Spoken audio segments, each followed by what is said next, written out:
Hello, bachcho, let's read the question first. The question says that a piece of wood floats in water kept in beaker. If the beaker moves with vertical acceleration a, wood will remain in same position relative to water surface, sink deeper in liquid if A is upward with A less than G, sink deeper if liquid if A is upward, comes out more from liquid if A is downward with A less than G. So students सबसे पहले आपको समझना होगा की concept क्या use हो रहा है. सो की concept is BIND force.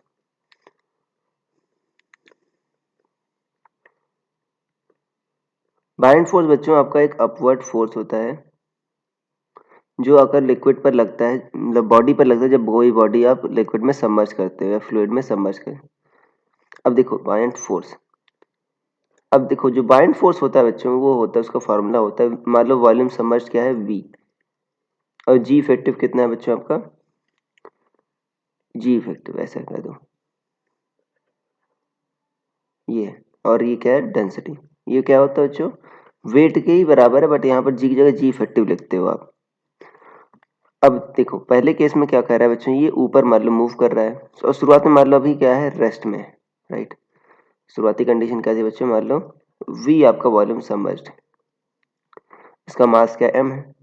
So V into rho water into G, ये किसके बराबर होगा आपका, mg के बराबर होगा. मतलब V इंटू रो W किसके बराबर होगा आपका, m के बराबर होगा.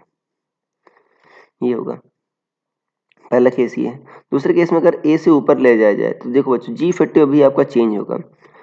जी इफेक्टिव क्या होगा आपका, वो होगा जी, देखो नीचे की डायरेक्शन पॉजिटिव ले लो बच्चों, ए क्या है तुम्हारा ऊपर है तो ए निगेटिव हो जाएगा, जी माइनस माइनस ए तो कितना हो जाएगा आपका जी प्लस ए हो जाएगा.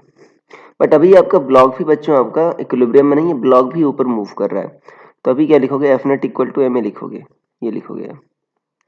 एफ नेट क्या आ जाएगा आपका, अभी ऊपर मूव कर रहा है तो बच्चों बाइंड फोर्स ज्यादा है इसका मतलब, right. So F B minus M G equal to M A, ये लिखोगे आप.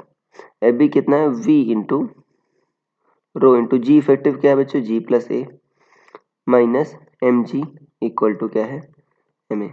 इसको वी डैश कर लेते हैं, मतलब वॉल्यूम सबमर्ज अभी वी डैश हो गया. अब देखो वी इंटू ये रो डब्ल्यू है बच्चों,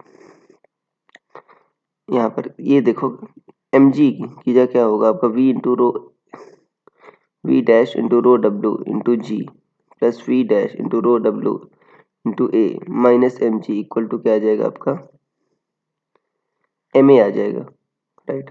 और जी एम जी को उधर ले जाओ तो क्या आ जाएगा, एम जी प्लस ए,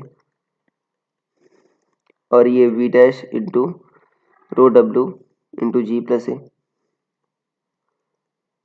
तो ये G plus A cancel. So V dash rho W किसके बराबर है बच्चों, एम के बराबर है. और पहले V into rho W M के बराबर था, अभी V dash into rho W M के बराबर है. तो वही वी डैश और वी क्या है बच्चों, देखो वी डैश भी क्या आ गया आपका, एम बाई रो डब्ल्यू, और यहाँ से देखो तो वी भी कितना आएगा बच्चों, एम बाई रो डब्ल्यू. दोनों क्या है बच्चों, सेम है. मतलब एक्सेलरेशन ड्यू टू आपका जो टैंक का एक्सेलरेशन है, राइट, बीकर का एक्सेलरेशन है, उससे कोई इफेक्ट पड़ता नहीं, क्योंकि देखो ए क्या पे कैंसिल आउट हो जा रहे हैं.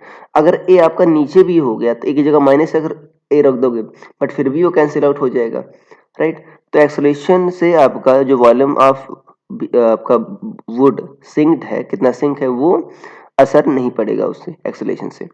तो यहाँ पर देखो ऑप्शन आपका ए सही है, कह रहा remain same position related to water surface.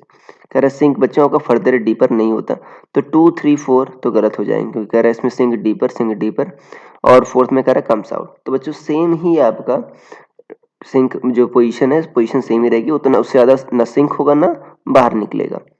सो आपका ऑप्शन ए सही हो जाएगा 1. So I hope you understood it well. Best of luck.